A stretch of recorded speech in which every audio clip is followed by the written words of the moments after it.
오늘 주목할 저 군인, 저 인물은 바로 박정희 전 대통령의 장손입니다.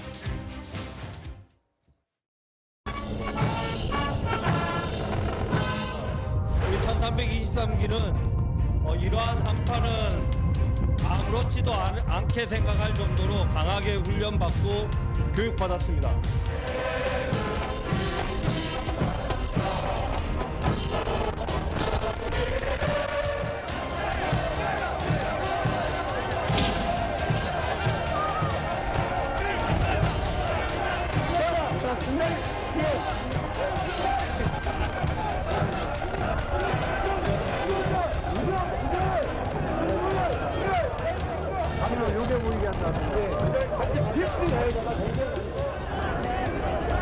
오늘따라 날씨가 추워졌고 되니까.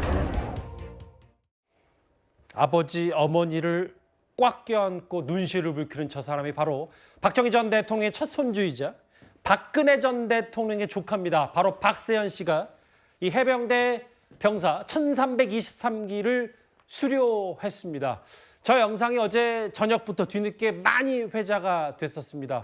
허주연 변호사님, 해병대 자원 입대 이것만으로도 많이 화제거리였는데 눈시를 붉히는 모습까지 보였어요. 그렇습니다. 이 아버지에게 관등 성명하면서 거수경례하면서 울컥 눈시울을 붉히는 모습이 포착이 돼서 예. 이 눈물의 의미가 무엇이냐 굉장히 인상적인 장면이 남은 것 같은데요. 예. 여러 가지 이유가 있을 거라는 생각이 듭니다. 일단 본인이 해병대에 자원 입대해서 이렇게 교육훈련생으로 신병 교육을 거치면서 굉장히 예. 힘들었을 겁니다. 그래서 어떤 그런 부분에 대한 소회 그리고 그러니까 할아버지 박정희 전 대통령에서 아버지 박지만 회장에서 자신으로 이어지는 이 전 국민이 다 아는 가문의 서사 이런 것들 여러 가지 생각들이 스치면서 그렇겠죠. 뭔가 감정이 울컥 북받쳐 오른 게 아닌가 싶은데요. 예. 사실 박세현 씨가 미국 유학 중에 이 학업을 중단하고 스스로 빨간 명찰 해병대 자원 입대를 선택했을 때 굉장히 예. 화제가 많이 됐었습니다. 왜냐하면 일단 미국 유학 중이었기 때문에 입대 시기를 늦춘다거나 아니면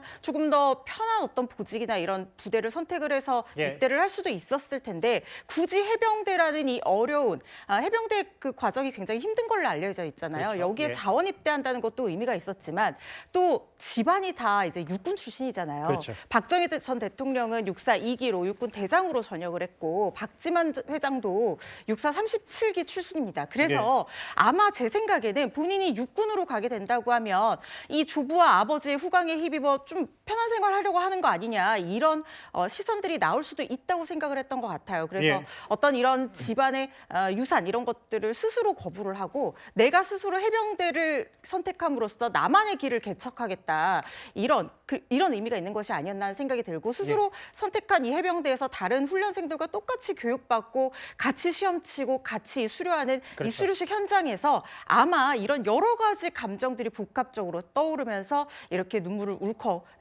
보인 것이 아닌가 이런 생각이 듭니다. 참 엄마 아빠를 꼭 껴안고 눈물이 흐르는 저 박세현 씨의 모습이었습니다. 최진봉 교수님, 네. 이게 또 신병 교육 중에 우수자로 선발이 돼서 미 해병대 장군상을 수상했고 아까 화면에도 잠깐 나왔었는데 실제로 본인이 해병대에 입대하겠다는 의지가 꽤 강했던 모양이더라고요. 그런 것 같아요. 그리고 이제 본인이 유학하다가 중간에 들어와서 지금 군 생활을 한 거 아니겠습니까? 예. 아마 뭐 군에서 저도 뭐 해병대 출신이기 때문에 그럴 수 있지만 예. 제가 뭐 7년 중에 반은 해군, 반은 해병대에서 근무를 했는데 예. 해병대가 대한민국에서 강한 군대 이런 이미지를 갖고 있잖아요. 예. 그래서 본인 입장에서 좀 더 강하게 훈련을 받고 강한 남성으로 다시 군 생활을 통해서 거듭나겠다 이런 의지가 좀 표현된 것 같습니다. 네. 그리고 뭐 보시면 아시겠지만 지금 관등성명 하는 거 보세요. 그냥 온 힘을 배에서부터 끌어올려서 관등성명을 하거든요. 그렇죠. 해병대는 예. 보통 그냥 하지 않습니다. 그래서 그런 모습만 봐도 강한 군인으로서의 모습 그런 면모를 보여주고 싶었던 것 같아요. 예. 그러니까 뭐 아버지나 할아버지는 육군 출신이지만 해병대가 갖고 있는 전통적인 강한 그런 사나이의 이미지 이런 모습들을 좀 더 배우고 싶었던 게 아닌가 하는 생각이 들고 예. 저는 대단히 좀 박수 쳐주고 싶고 또 정말 칭찬해주고 싶어요. 예. 저렇게 열심히 군 생활에서 나라를 위해서 지키겠다는 저런 열정 하나가 저는 대단히 중요하다고 생각하고 예. 아마 이제 전방부대에 배치가 될 것 같습니다. 이게 해병대가 사단이 2개가 있는데 그중에 그렇죠. 이제 김포 쪽에 있는 사단이 전방부대거든요. 김포강화가 2사단이고 이 2사단입니다. 지금 저 포항 신교대에 있는 데가 1사단이거든요. 1사단이죠. 예. 1사단 바로 옆에 해병 해병 교육단이 있는데요. 예. 교육 훈련단이 있는데 그 교육 훈련단에 수료를 했고 1사단이 아닌 1사단이 이제 상륙을 하는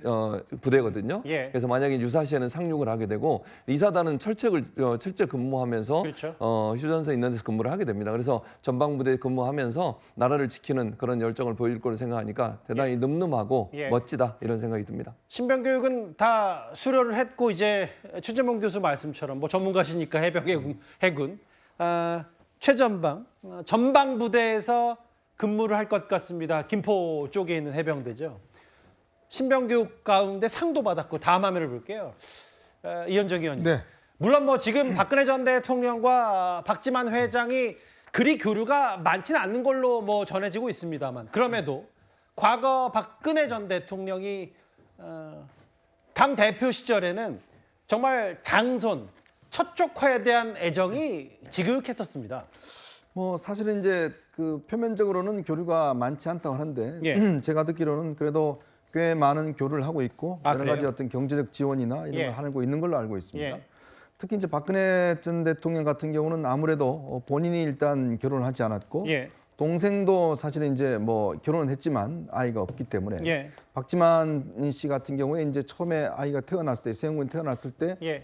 그동안 이분이 한 번도 최고위원 회의를 뭐 중도에 나간 적도 없어요. 당 예. 대표 시절에 유일하게 나간 게 바로 이 조카가 태어났을 때 그렇죠. 직접 가서 보기도 하고 본인이 세상에서 잃고 싶지 않는 세 가지 이거를 질문 받았을 때도 이 조카 이야기를 했습니다. 예. 그러니까 그만큼 조카에 대한 애정도 강하고 그리고 함께 이렇게 이제 유경수 여사 묘소 참배하기도 하고 아무래도 예. 집안에 이제 장손인데다가 사실상 이제 한 집안에 아이가 하나 있으면 다 사랑을 전부 다 받고 살잖아요. 예. 이제 그런데다가 더군다나 이제 본인이 이번에 이제 해병대까지 지원을 했기 때문에 그렇죠. 아마 현장에는 가지 않았지만 여러 가지 어떤 형태로 아마 많은 격려를 했을 걸로 봅니다. 예. 특히 이제 할아버지의 맥 또 동생 박지만 회장 같은 경우도 이제 육사 출신이고 예. 또 이제 조카가 이제 해병대 가장 어렵다고 하는 해병대를 직접 자원해서 갔기 때문에 예. 아마 마음적으로 보면 참 애틋하고 또 자랑스러운 그런 기분이 아니었을까 생각이 듭니다. 저 2000년에 저 갓난 아이가 지금 해병대 1323기가 됐어요. 그리고 아까 잠깐 2013년인가요? 그러니까 8, 9살 때쯤 초등학생 쯤 됐을 때 저렇게 할아버지의 할머니 그러니까 유경수 여사 묘소를 참배하는 모습도 저희 과거 영상이 다 있으니까 벌써 저게 12년 전이고요. 이제 해병대 입대한 해병대원이 됐습니다. 박근혜 전 대통령 얘기를 해봤다면 다음 화면도 볼게요. 사실은 이 전직 대통령의 손자, 손녀 얘기는 많이 화제가 되고 있는 게 뭐냐면요. 안지홍 기자님. 과거에 사실은 이 재계에서 거의 이례적으로 군에 자원 입대했던 최민정 씨. 근데 최민정 씨도 외할아버지, 육사 출신인 외할아버지 노태우 전 대통령의 영향을 받아서 당시 군입됐다라는 후일담도 전해진 바 있었거든요. 네, 처음에는 이해하기 힘들다는 얘기도 있었죠. 왜냐하면 대한민국에서 여성의 군복무는 의무가 아닌데 최태원 SK그룹의 차녀인 이 최민정 씨가 굳이 왜 장교의 길을 택했는지에 대해서 예. 직접 그런 얘기를 한 적이 있는 겁니다. 한 명증은 외할아버지의 뒤를 잇는 것도 괜찮지 않을까. 예. 외할아버지는 노태우 전 대통령, 육군 사관학교 출신이죠. 그런데 이게 단순히 군입대를 하는 걸 넘어서 예. 그들의 향후 어떤 진로나 밟아가는 과정에 굉장히 큰 자양분이 되고 있다고도 볼 수 있습니다. 예. 왜냐하면은 이 장교 복무 이후에 최민정 씨 같은 경우는 헬스케어 기업을 창업하는데 큰 밑거름이 됐다고 하는데 예. 뉴욕의 한 매체와 인터뷰한 내용을 보면 그런 부분을 알 수 있습니다. 바로 이 군복무 도중에 동료들이 정신적 문제를 겪다가 극단적 선택하는 경험을 하게 됐고 예. 그 이후에 이렇게 헬스케어 기업을 통해서 이런 걸 막을 수 있는 방안을 찾도록 하겠다라고 설명을 하고 있습니다. 예. 사실 일반적으로 재벌가 자제들은 기존의 아버지, 어머니 때부터 일하던 것들을 그대로 물려받아서 또 2세, 3세 경영을 한다는 것에 대해서 비판적 시선에서 자유로울 수 없었는데 예. 그게 아니라 주체적으로 장교 복무 후에 자신의 길을 이렇게 개척해 나가는 측면에서 노블레스 오블레즈를 보여준다는 하나의 표본이라고 볼 수도 있습니다. 사실 이 정친 3세 그러니까 박정희 전 대통령의 장손의 해병대 입대, 해병대 수료 소식 말고도 가장 최근에 떠오르는 인물은 단연 이 사람을 빼어놓을 수 없을 겁니다. 바로 재벌 4세, 기업인 4세 큰아들 이 사람입니다.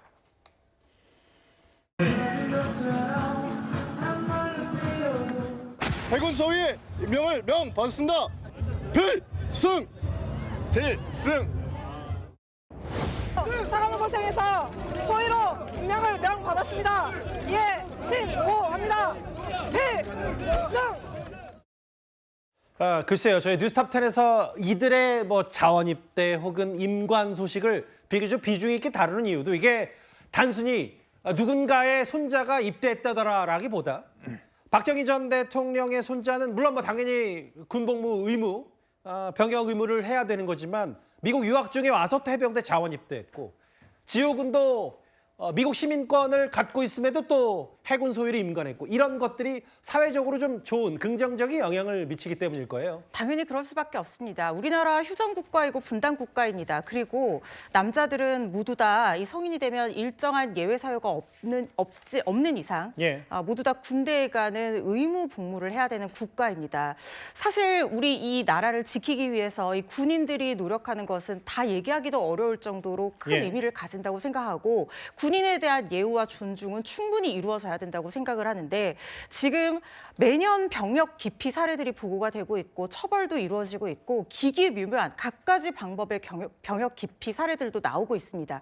그런 가운데 사회적인 영향력이나 주목도가 큰 인물들이 이렇게 스스로 힘든 길을 선택해서 멋지게 수행하는 모습을 본다고 하면 이 병역 기피를 선택하는 이런 사례들도 줄어들 수 있을 뿐만 아니라 진정 노블레스 오블리주 그리고 진정한 어떤 자기 개발이라든가 국가를 위해서 헌신한 어떤 이미지 이런 것들이 충분히 선한 영향력으로 보통의 우리 젊은이에게도 받아들여질 수 있다고 생각하고 예. 바로 그런 부분이 군인에 대한 예우와 존중으로 이어질 수 있는 마중물이 될 거라는 생각이 들거든요. 지금 저는 이지호 소위 같은 경우에는 미국 시민권자임에도 불구하고 지금 그걸 포기하고 그러니까 미국 국적을 포기를 하고 지금 우리나라 한국 국적을 선택하면서 자원 입대를 했잖아요. 예.